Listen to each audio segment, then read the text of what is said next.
예, 안녕하십니까. 지금부터 상법 개정안, 이사의 충실 의무 대상을 확대하는 상법 개정안을 대표 발의했던 저 박주민 그리고 강훈식 두 의원과 한국주식 투자자 연합회 공동 기자회견을 진행하도록 하겠습니다. 기자회견문 낭독하기 앞서서 우리 한국주식 투자자 연합회의 정의정 대표님 말씀부터 듣도록 하겠습니다.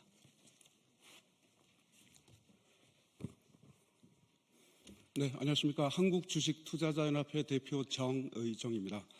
오늘 기자회견 자리를 마련해 주신 두 분 의원님께 감사드립니다. 우리나라는 사회 전반에 걸쳐 혁혁한 민주주의 발전이 진행되었으나 주식시장만큼은 비민주적 요소가 아직 많은 상태입니다. 지배주주의 일주가 2주 이상의 마법을 부리는 것이 코리아 디스카운트 주요 요인 중 하나입니다. 민주주의가 발달한 나라에서 기득권 소수에 대한 특혜를 당연시하는 풍조는 비정상입니다. 기업주는 보호해야 되고 기업을 믿고 투자한 주주는 차별받고 손해를 감내하라는 것은 정상적 사회가 아니라고 봅니다. 기업 측은 상법 개정안이 통과되면 소송 남발과 투자 위축 및 유상증자가 어렵다고 볼멘 소리를 하고 정부 여당도 그에 동의해서 거부권 행사 후 재표결이 부결되었는데요.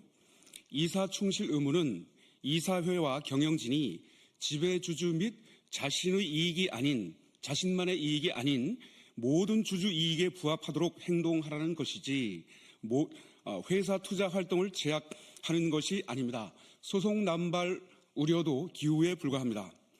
주주의 비례적 이익은 헌법의 평등 정신과 맞닿아 있음에도 힘과 권리의 균형추가 오너와 지배주주에게 과도하게 쏠림으로써 코리아 디스카운트를 장기화시키고 있습니다. 만시지탄이지만 지배주주가 귀족 취급을 받는 주식시장의 잘못된 관행을 타파하고 일반 주주가 차별받지 않는 주주민주주의 시대를 빨리 앞당겨야 합니다. 상법 이사 충실 의무 개정은 비정상을 정상으로, 불평등을 평등으로, 불공정을 공정으로 바꾸는 지극히 당연한 시대의 요구입니다. 1960년대 이후 고도 경제 성장 과정에서 주어졌던 재벌기업 등에 대한 특혜를 계속 유지하려는 것은 시대착오적이자 비민주적 처사로 즉각 중단되어야 합니다. 상법 개정은 지배주주만이 아닌 전체 주주와의 상생 공생에 의한 주식 생태계 발전의 마중물이 될 것입니다. 저는 최근 국회 앞에서 두 번 격렬한 1인 시위를 했습니다.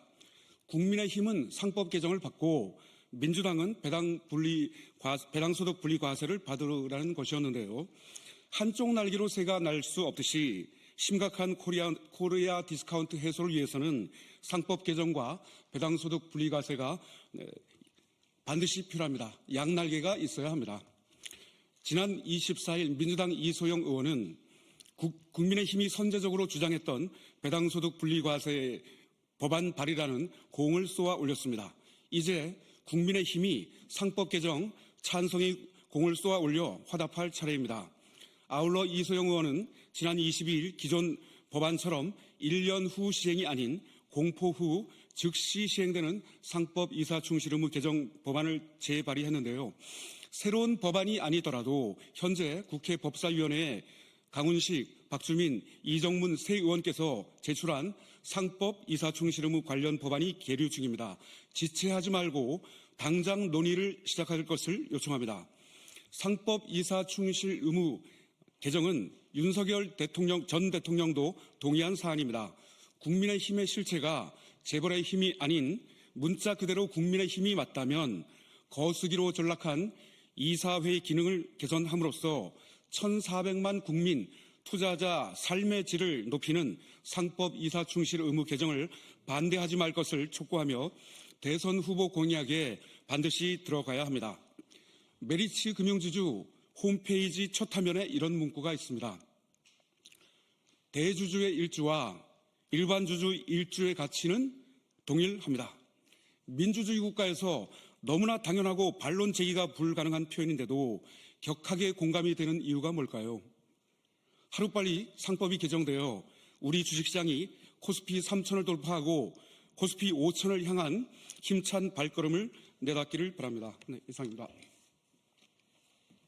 예, 이어서 기자회견문을 저하고 우리 함께 참석해 주셨던 강훈식 의원님이 좀 나눠서 읽도록 하겠습니다.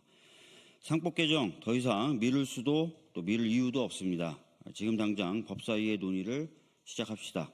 한덕수 권한대행이 이사의 충실 의무를 총주주로 확대하고 전자주주총회 의무화를 위한 상법 개정안에 대해 거부권을 행사했습니다. 한 권한대행은 이 법안이 일반 주주 보호에 역행하고 국가 경제 전체에도 부정적이라는 터무니없는 주장을 펼쳤지만 안타깝게도 이 법안은 지난 4월 17일 국회 본회의 제2결에서도 부결되고 말았습니다. 하지만 상법 개정은 끝나지 않았습니다. 강훈식, 박주민, 이정문 의원 등이 대표 발의한 상법 개정안이 이미 법사위에 계류되어 있습니다. 부결 이후에도 새로운 법안이 추가로 발의되어 있습니다. 법사위 심의만 시작하면 즉시 논의와 통과가 가능합니다. 최근 주식시장이 침체를 겪으며 투자자들의 불안은 커져만 가고 있습니다. 이럴 때일수록 기업의 투명성과 이사의 책임을 강화해 시장의 신뢰를 회복하는 일이 시급합니다. 지금 우리 자본시장을 짓누르고 있는 코리아 디스카운트, 그 주범은 다름 아닌 지배주주의 거수기 이사회입니다. 주주에게 불리한 삼성물산 제일모직합병, 지배주주만을 위한 고려아연 하나 에어로 유상증자, 이런 왜곡된 현실을 더 이상 두고만 볼 수 없습니다. 이것을 방치하는 것이야말로 일반 주주 보호에 역행하는 것이고 국가 경제 전체에 부정적인 일 아닙니까? 책임을 미루거나 시간을 낭비할 여유가 없습니다. 이미 법사위에 관련 법안들이 상정되어 있는 만큼 즉시 논의를 시작해 상법 개정안을 조속히 통과시켜야 합니다. 앞서 이재명 후보 역시 주주이익 보호를 위한 상법 개정을 재추진하겠다는 의지를 공식 발표했습니다. 이재명 후보와 함께 더불어민주당은 자본시장의 신뢰를 회복하고 1,400만 개미투자자와 국민의 이익을 지키기 위해 전면적으로 나설 것을 약속드립니다. 상법 개정을 통해 기업의 지배구조를 투명하게 만들고 자본시장의 정의와 신뢰를 세우는 길에 더불어민주당이 책임지고 나가겠습니다. 2024년 4월 29일 상법 개정안 대표 발의 국회의원 강훈식, 박주민 이상입니다.